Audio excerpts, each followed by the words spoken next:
Bonjour à tous et à toutes. Donc aujourd'hui, donc là voilà notre planning. Vous avez en live notre planning. Et aujourd'hui, c'est dans le cadre du chantier Quelle spiritualité pour aujourd'hui. Eh bien, Eberhard va nous parler des fondements qu'il trouve à un renouveau chrétien, à la possibilité d'un renouveau chrétien pour aujourd'hui. Donc, première émission aujourd'hui où il va faire sa présentation, et puis nous en débattrons la semaine prochaine. Donc, je vais modifier le planning en ce sens, de telle sorte à avoir un débat plus riche et avec notre ami Christophe qui sera de retour. Eberhard, je te cède le micro. Merci beaucoup, Luc. Voilà. Donc, de toute façon, on a une tendance, quand un système s'écroule, de croire que c'est la fin du fin, qu'il n'y a pas de possibilité de renaissance. Pour se mettre à la place même des Romains ou des Chinois du 19e siècle, hein, qui voyaient en fait une sorte de dépression collective s'installer, et pourtant c'était les grands ensembles. Hein. Donc en fait, le fait qu'un système religieux soit en pleine décadence ou déclin, eh bien, c'est rien de nouveau. Hein. Ça a toujours existé et ça existera toujours. Donc, on a des exemples. Hein.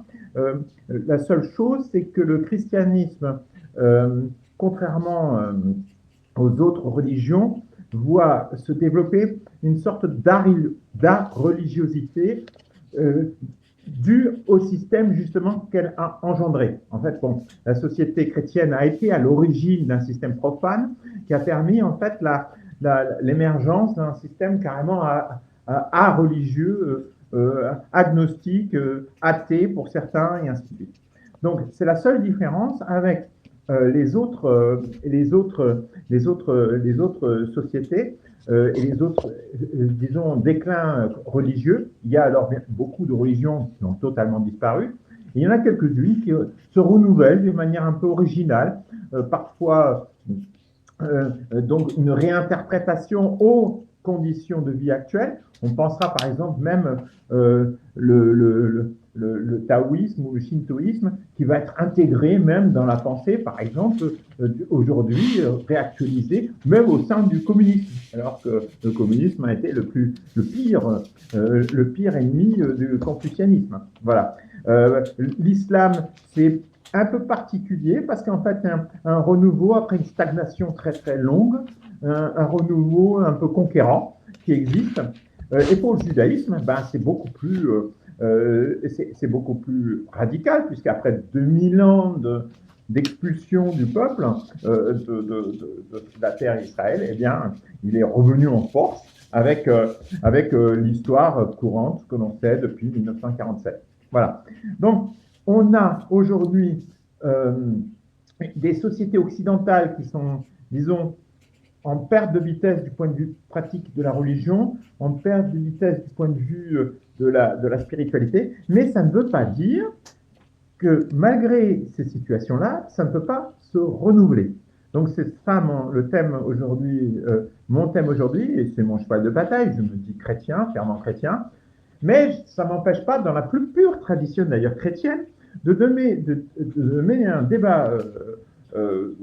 débat théologique, un débat, une dispute, comme on dit, des disputes pour montrer qu'il y a des moyens de faire revenir cette religion.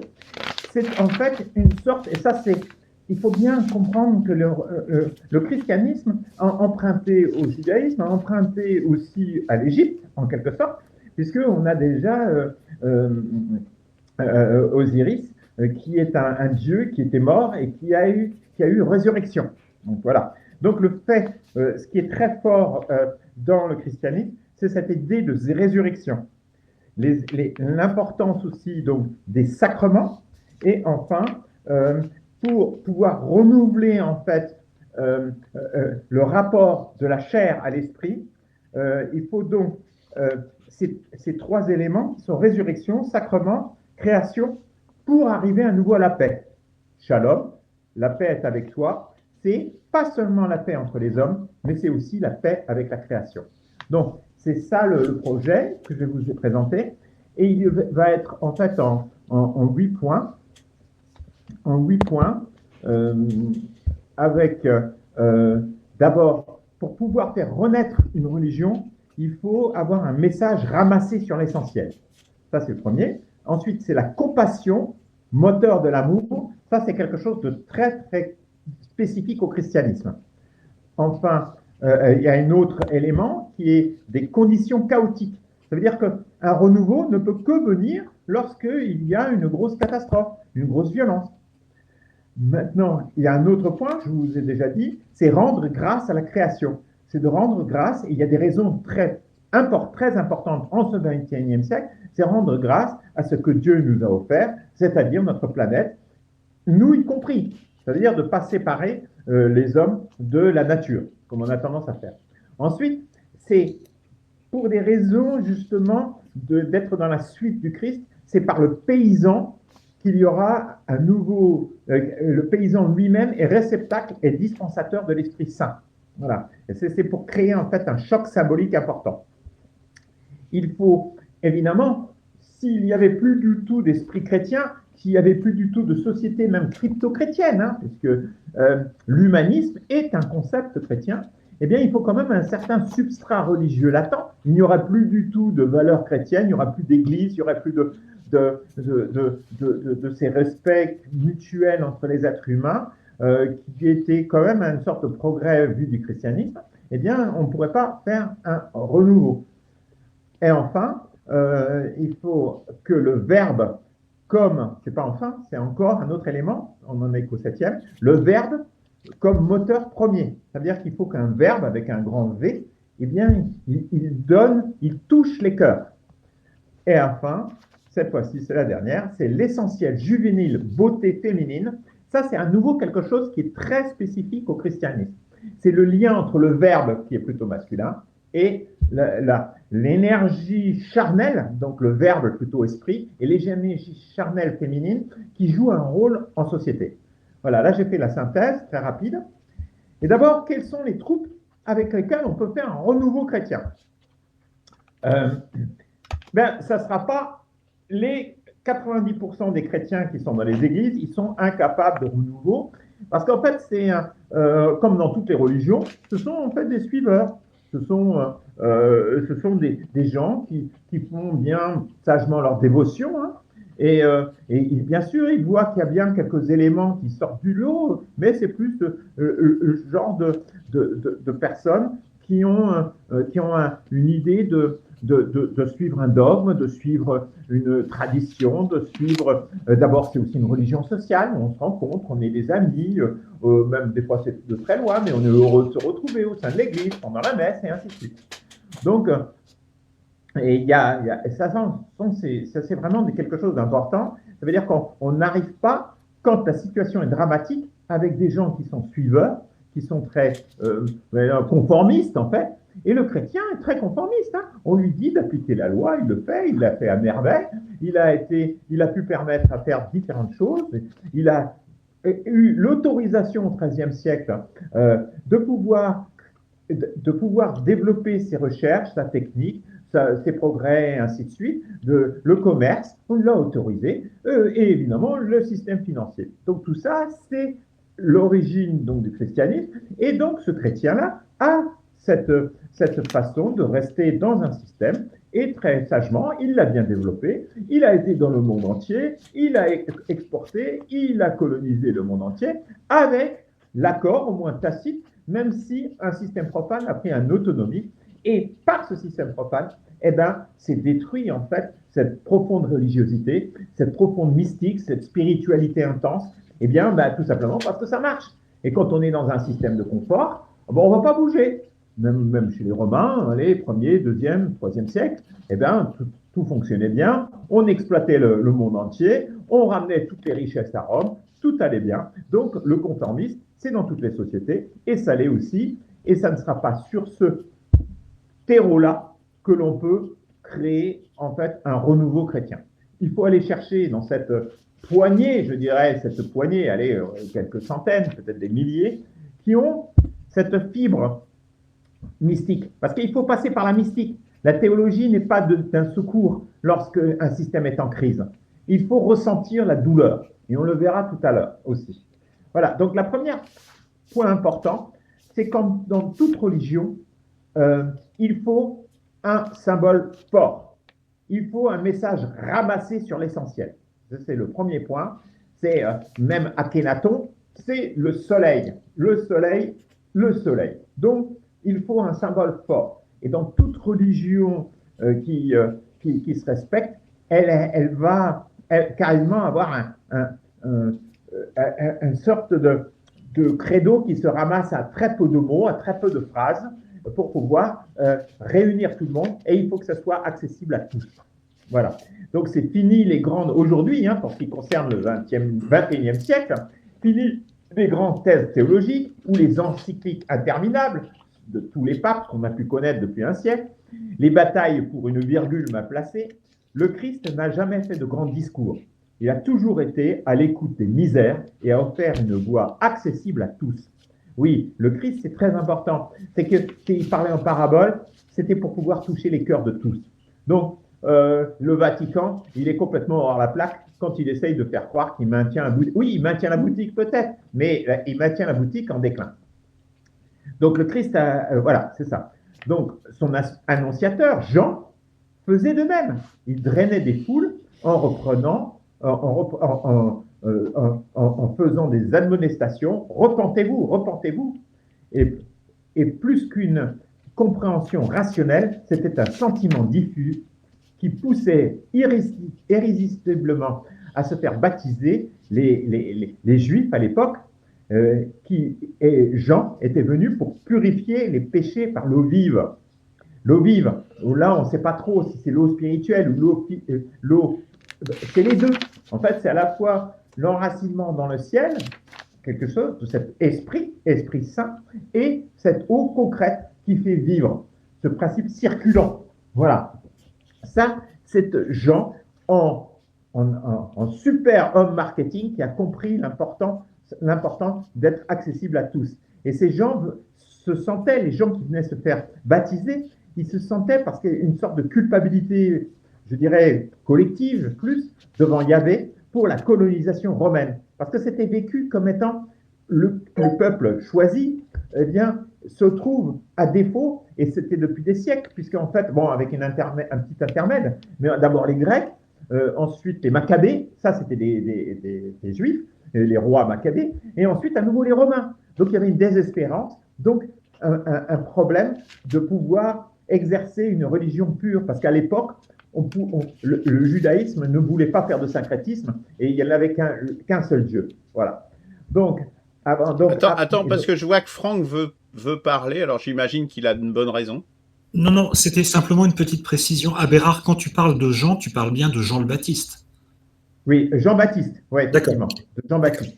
C'est lui qui, effectivement, baptisait « Repentez-vous, repentez-vous » dans le Jourdain. Oui, Jean et les gens. Oui, c'est sûr. Donc, en fait, c'est ça. C'est très important. Il a un positionnement clair et il a vraiment touché les cœurs des gens. Tout le monde le sait. Et au point où sa parole était si importante qu'il fallait in fine de le faire décapiter parce qu'il s'était opposé à, je crois me souvenir, à un Hérode, je crois. Oui, c'est ça. Hérode, pour les questions de mariage. Donc, il était très important. Voilà. Et il a reconnu en Christ le Messie, en fait, sans le dire complètement.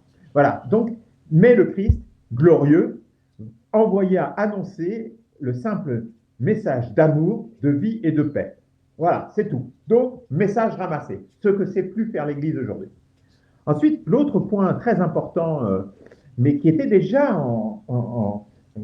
des principes étaient déjà annoncés dans le judaïsme, c'est la compassion, qui est moteur de l'amour. Mais l'amour, c'est quand même quelque chose de plus fort encore que la tradition juive, où il se trouvait d'une manière pas aussi explicitement dit. Donc, l'amour était quelque chose d'important, et la compassion en particulier pour les hommes en général, et les plus méprisés et les plus humbles. Partout dans l'Évangile, c'est ça. Simone l'avait bien compris, le christianisme est la religion des hommes et des femmes ayant souffert. Il est le moteur de la résistance de ceux qui ne possèdent pas grand-chose. Alors, elle a été très touchée, notamment par les femmes de pêcheurs sur la grève portugaise qui récousaient les filets et vivaient dans leur chair la détresse, notamment d'avoir perdu leurs hommes dans les parties de pêche. En fait, le christianisme permet aux pauvres de ne pas désespérer. Le christianisme secourt l'âme des humbles qui survivent dans des conditions difficiles, en portant dans leur cœur l'amour du Seigneur. C'est comme ça qu'un vrai chrétien qui souffre le ressent profondément. Et notamment les chrétiens, eux, à l'époque donc de déclin de l'Empire romain, eh bien, ne se suicidaient pas, comme les Romains en général. Ça, c'était très, très courant, en fait. Parce qu'en fait, ils croyaient en la résurrection. Donc, le fait de souffrir était quelque chose de tout à fait normal. Donc, contrairement à l'esprit des béatitudes, il faut donc rejeter, parce que dans le christianisme, ce n'est pas monolithique, il y a différentes tendances. Il y a aussi des tendances de pénitents, avec leur célèbre fouet pour se faire du mal, ou certains traditionnalistes qui veulent s'ancrer seulement sur la lettre, en fait. Mais c'était les mêmes choses dans le judaïsme. Il y en a qui voulaient suivre à la lettre la loi, et d'autres qui voulaient réinterpréter la loi. Ça serait d'ailleurs très intéressant de faire cette étude du judaïsme de l'époque de la colonisation romaine. Donc, ce n'est pas seulement les plus pauvres, mais c'est surtout les plus pauvres, évidemment. Mais il y a des fois aussi des riches, des gens qui ont eu une bonne vie, mais qui ont eu un choc émotionnel, un deuil, un divorce, une injustice grave, qui peut déclencher, quand ils ont une sentimentalité un peu plus exacerbée, ça peut déclencher cet effet d'avoir de la compassion pour les autres, et donc cette compassion est sublimée, donc qui est sublimée par une action envers les plus humbles, en général pour ceux qui étaient à un niveau supérieur. Dans son acception chrétienne, ce sentiment, donc, est la définition, l'amour est une définition d'acte de donation. D'accord? C'est j'offre, et si possible, inconditionnellement. Mais bon, tout homme n'a pas cette capacité qu'avait le Christ. Et Simone faisait, en fait, en paraphrasant Simone, eh bien, il y a le Stercet qui se dit « l'éternité est dans le Père, la beauté dans l'image, l'amour dans le don ». Voilà, ça c'est pour la partie donation. Mais l'envergure du don dépend de l'intensité d'amour de chacun. On ne peut pas demander à chacun. D'ailleurs, c'est pour ça que beaucoup donc, de chrétiens qui vont à l'école, à l'église, beaucoup de catholiques qui vont à l'église, ou même de protestants ou d'autres, ils ont beau, le prêtre a beau leur dire le don, la donation, l'amour, etc. Mais c'est pas donné à tout le monde d'aller aux extrêmes d'un Christ. Tout le monde refusait. Même Simone disait qu'elle pouvait pas accepter la croix, elle, pour pouvoir. Donc c'est très difficile. Donc ça dépend donc effectivement d'un certain degré de compassion. D'ailleurs, ce dernier terme vient du latin « je souffre avec la compassion ». Dans toute la population, fût-elle catholique ou non, seule une toute petite minorité est en mesure d'aimer profondément au point de s'offrir inconditionnellement. Donc c'est ceux-là qui sont touchés qui vont être le moteur de ce renouveau. Donc voilà, c'est ça qui est véritablement chrétien et dans lequel certains peuvent se reconnaître. Tout simplement, au début, le Christ était tout seul. Personne n'a voulu le suivre. On se rappellera de Pierre et de tous les autres qui se sont dispersés parce qu'ils avaient peur, évidemment, de la potentielle crucifixion qui allait leur arriver. Et d'ailleurs, les Romains n'étaient pas là en tout d'essai. Il faut se souvenir comment Spartacus a été traité. Ils ont été par milliers crucifiés sur la fameuse voie qui amenait, je crois, du sud de l'Italie jusqu'à Rome. Donc, ils n'y allaient pas de main morte. Voilà, c'est donc ce processus de toucher le nerf sensible, d'accord? À la fois, donc, je le redis, un message rassemblé sur l'essentiel, un acte d'amour et de compassion, ou de compassion qu'on peut nommer amour, qui va permettre d'arriver à créer ce renouveau chrétien. Ensuite, mais ça ne suffit pas. Il y a beaucoup d'autres conditions, d'où la difficulté. Hein. Il y a des conditions chaotiques. Comme nous l'avons montré dans les parties précédentes, donc ça c'est dans mon livre en fait, je montre que les Occidentaux sont totalement déracinés. C'est le système de la société d'abord du charbon, du pétrole, puis de l'industrie lourde qui a fait rentrer les gens à broyer les cœurs. Ensuite, le système médiatique qui détruit le cerveau et qui détruit la sentimentalité, plus encore que le cerveau. Eh bien, il n'y a plus de cap. Il y a plus l'immense majorité de la population est prise dans le cycle infernal de cette violence en quelque sorte. C'est une violence commise au cerveau en quelque sorte qui n'arrive plus à penser par lui-même. Donc aucun problème le bon sens est complètement perdu dans une société occidentale. Mais on voit qu'il se diffuse partout, dans le monde entier. On voit les Indiens tous les Chinois, tous accrochés aussi à leur téléphone portable, hein, réseaux sociaux, ils ont toute des crampes au pouce et compagnie. Hein. Voilà, donc ça c'est la colonisation formelle et informelle dont l'Occident a développé, mais ce n'était pas les religions. Les religieux, eux, au début, ont laissé faire un certain système, et c'est ensuite toute la société laïque qui s'est emparée de tout ça. Donc la poésie et la sentimentalité donc aussi disparu.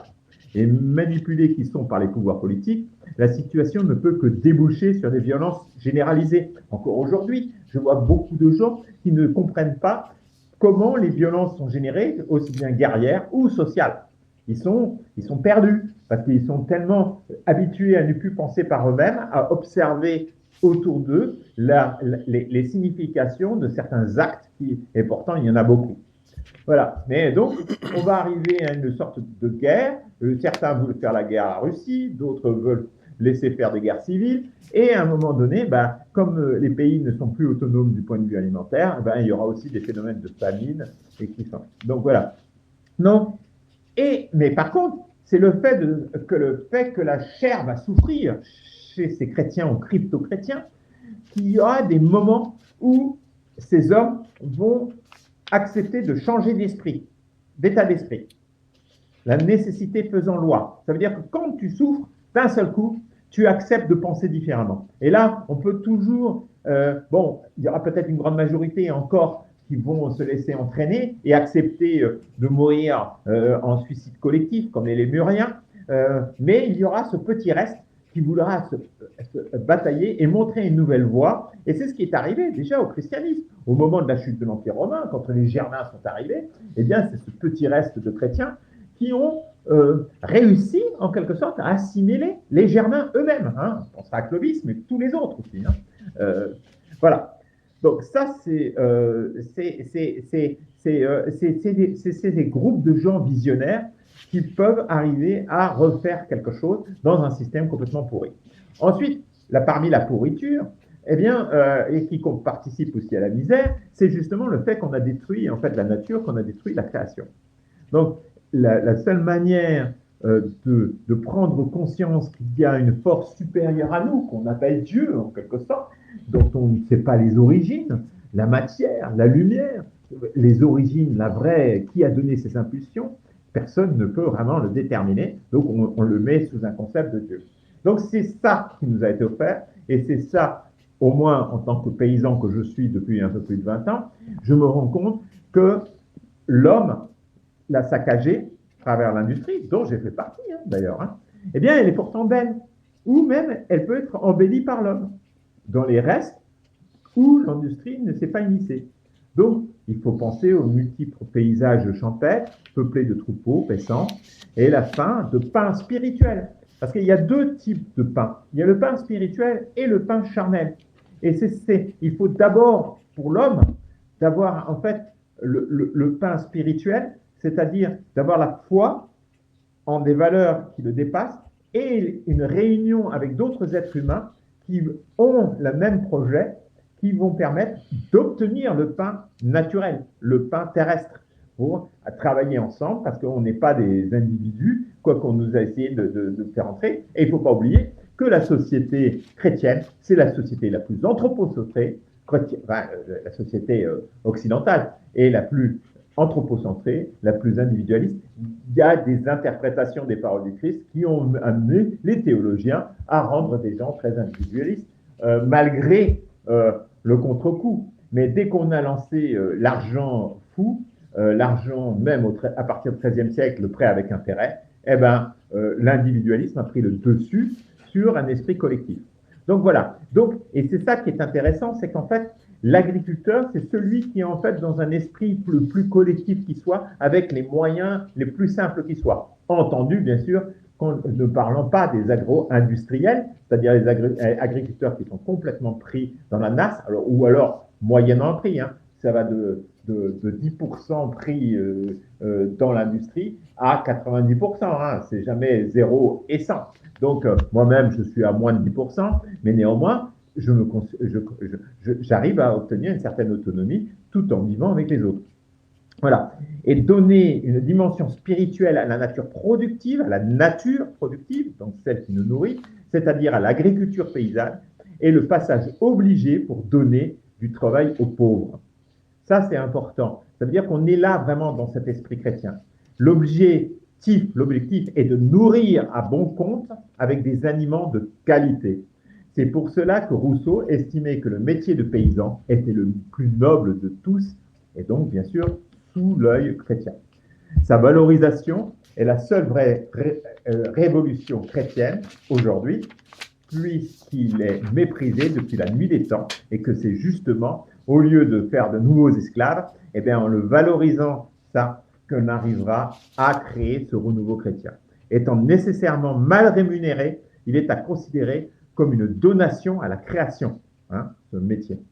De cette forme d'amour inconditionnel découle un projet spirituel, un amour pour la patrie de nos ancêtres qui nous ont apporté des traditions à redécouvrir et à faire vivre. Il suffit que quelqu'un allume la flamme pour que le feu s'embrase. Voilà. Et donc, j'ai fait l'ode à l'agriculture, mais c'est le paysan lui-même, du moins celui qui est le plus proche, en fait, comme j'ai dit, hein, celui qui pratique l'agriculture paysanne. J'en ai parlé à nouveau ce matin à plusieurs d'entre eux pour leur redonner de l'espoir. Il y en a un qui a manqué crever d'un cancer, d'avoir trop bouffé de pesticides. C'était mon voisin ce matin. Il produit maintenant du miel après avoir bouffé du pesticide en faisant des vignes pendant des années. Voilà, donc il m'a confessé en fait son péché, mais qui est en fait de l'ordre du péché des origines. On en reparlera. Mais c'est le péché originel, c'est-à-dire qu'on a été entraîné dans une société industrielle qui vous fait du mal tout en faisant du mal aux autres. Voilà. Mais ça sera pour une autre affaire. Donc, plus le paysan est dans ce qu'on appelle l'agro-industrie, l'agriculture familiale, etc., et plus il a les potentialités d'être en fait le plus proche de ce qui est le jardin d'Éden. Parce que ce jardin d'Éden, c'est notre rêve, notre utopie à tous. Eh bien, moi-même, je le ressens en travaillant, en sarclant, en récoltant, en travaillant avec mon cheval, comme je le fais régulièrement. J'ai l'impression d'être complètement en accord avec ce que nous demande Dieu, avec ce fameux que ta volonté soit faite dans la prière de notre Père. Voilà, et ça, la volonté du Père, c'est qu'on rende grâce à la création. Voilà. Et donc, ce paysan qui est dans cet état d'esprit, eh bien, il est réceptacle de l'Esprit Saint et il a la potentialité d'être le dispensateur de l'Esprit. Voilà. Donc, c'est ce que je propose, c'est qu'en fait, il y ait un nouveau sacrement qui se développe sacrement par la terre, qui complétera, ça c'est très très important, le sacrement par l'eau, celui de Jean-Baptiste, hein, c'est le sacrement d'un principe circulant, un principe vertical, fondamentalement vertical, puisque l'eau s'évapore, l'eau retombe et il bouge en fait, hein, d'accord? Donc c'est le lien entre le ciel et la terre. Mais maintenant, comme on est une société occidentale déracinée, eh bien il faut réenraciner les hommes, tous les hommes, quels que soient les hommes, quel que soit, et c'est ce nouveau projet universaliste, qui est typiquement chrétien, c'est de faire un sacrement par la terre, qui est un principe, donc, pas seulement horizontal, mais aussi fixe. Le problème avec Galilée, c'est qu'il nous a toujours entraînés vers les étoiles.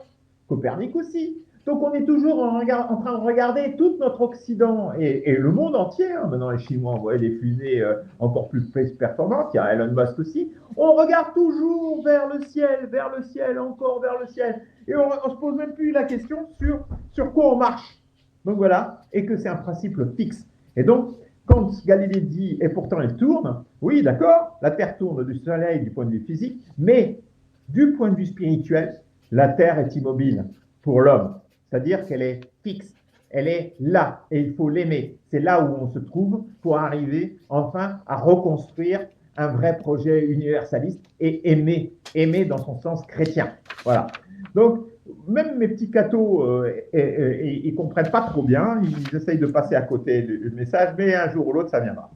Et pourquoi ce sacrement? Il faut évidemment poser des questions. Alors, toute l'Église et tous les théologiens vont dire, ben ouais, mais toi, tu viens d'inventer ça il y a 5 minutes dans ta petite tête.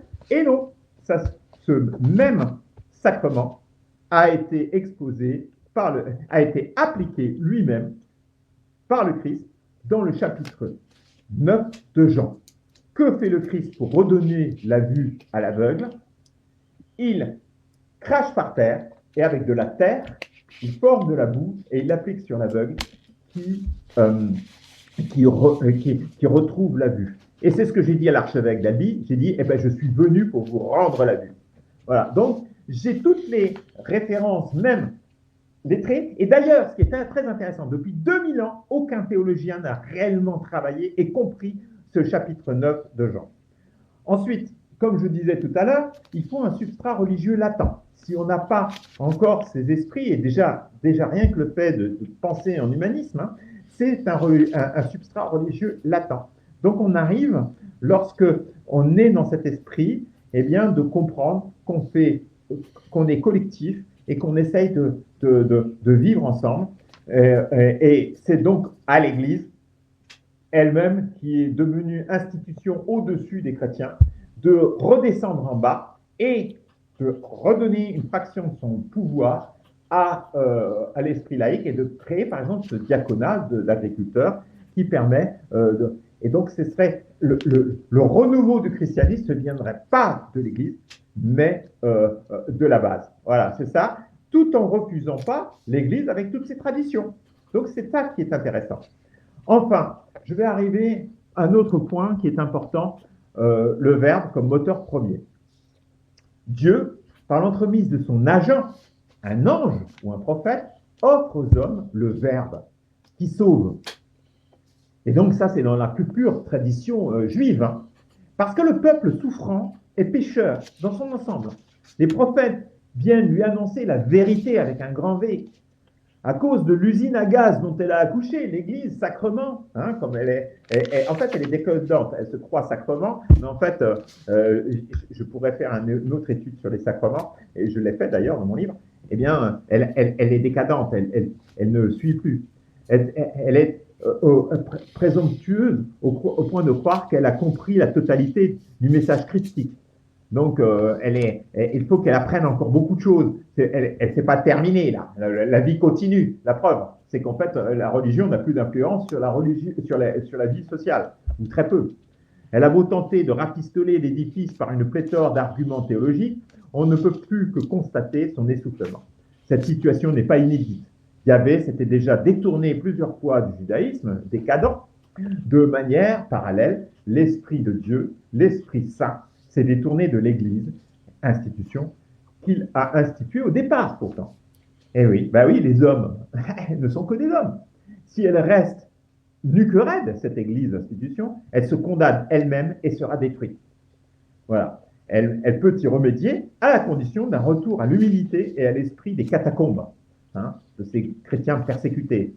Cela implique de rompre avec tout ce que les relations de pouvoir avec les grands de ce monde. Donc, il faut qu'elle rompe, en quelque sorte, ou du moins qu'elle prenne une grosse distance. Et quand on lit les encycliques de François, même de l'autre, le nouveau, on ne voit pas cette séparation. Elle est de pure forme. Cette cure de jouvence passe obligatoirement par le nettoyage des plus loin, curies d'Ogéas. La curie, notamment. Voilà. Donc, et d'arrêter avec l'usine à gaz, comme j'ai déjà dit. Et donc, il faut recréer, revenir au fondement de l'Église des premiers siècles pour impulser une nouvelle dynamique. Si elle procède à ce travail, cette Église, ce procède très douloureux, l'unité des chrétiens se fera et pourra guider l'Église populaire.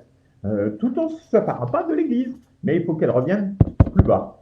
Quand l'édifice s'écroule, en partie, peut-être en partie, on peut en reconstruire un nouvel à partir de la même pierre angulaire qui est le Christ.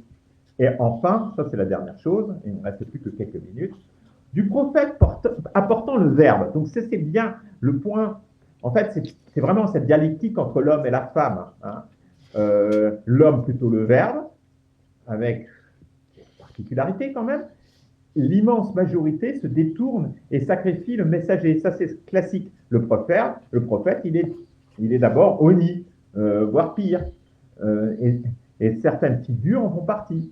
Le christianisme est porteur d'une révolution unique au monde.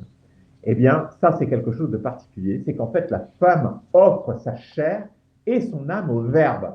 C'est cette combinaison entre l'ange et Marie, entre Jésus et Marie-Madeleine, entre Jeanne d'Arc, le roi Charles VII, une question verbe, il y avait mieux, mais néanmoins, ce sont ces symboles, ces bipôles. Ce qui est très important, c'est qu'on est beaucoup plus proche. C'est ça, un jeu vraiment d'élévation de la dignité des femmes avec le christianisme. Donc, et c'est là que l'acquiescement de la volonté de Dieu, elle revêt une dimension spirituelle sans commune mesure avec les héroïnes des autres religions. Et je compare avec l'hindouisme ou même avec le shintoïsme, les femmes jouent un rôle absolument secondaire et bien d'autres religions aussi. Ailleurs, donc, les femmes sont jeunes et belles, courageuses, passionnées, on pensera même à la mythologie grecque. Mais Marie, elle, est pure, en sus, pure de péché.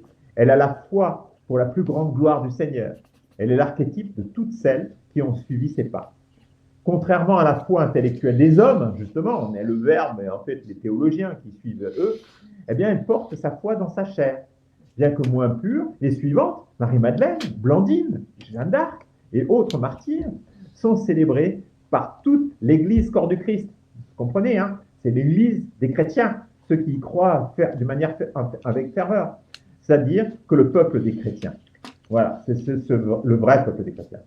Même les avatars profanes comme Iseux et Julie, hein, Iseux du mythe de Tristan et Isolde, ou Julie ou la Nouvelle Ulysse de Rousseau, eh bien, suivent le même ressort dramatique pour ramener finalement à la loi, après avoir éprouvé des passions illicites. La spécificité de la spiritualité féminine, correspondant à son mode d'incarnation du Verbe, est ignorée dans notre société. Et ça a le gros problème aujourd'hui. C'est que les femmes, comme tous les hommes, ont perdu cette dimension spirituelle très forte. Tout est remue-ménage théorique, masculono-centré dans une société. Voilà. C'est pourtant par le moteur dialectique masculin-féminin que le christianisme renaîtra de ses cendres. Et je vous remercie. Merci. Merci. Il est 44.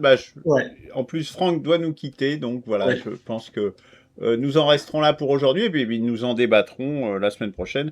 Nous avons la matière. Donc je mets à jour le planning en ce sens. Et je vous Luc, tu le mets en ligne rapidement? Parce qu'il faudrait le réécouter. Je vais essayer de le faire rapidement pour que Christophe puisse en profiter également. Oui, tout à fait. C'est très riche quand même. C'est très riche, effectivement. Oui, comme d'habitude. Et c'est que 23 ans de réflexion. Hein. Ouais. Oh, alors. On se passe. Bon, je dois vous quitter. Allez, merci. À la semaine prochaine. Merci. Oui, Ciao. au revoir à tous.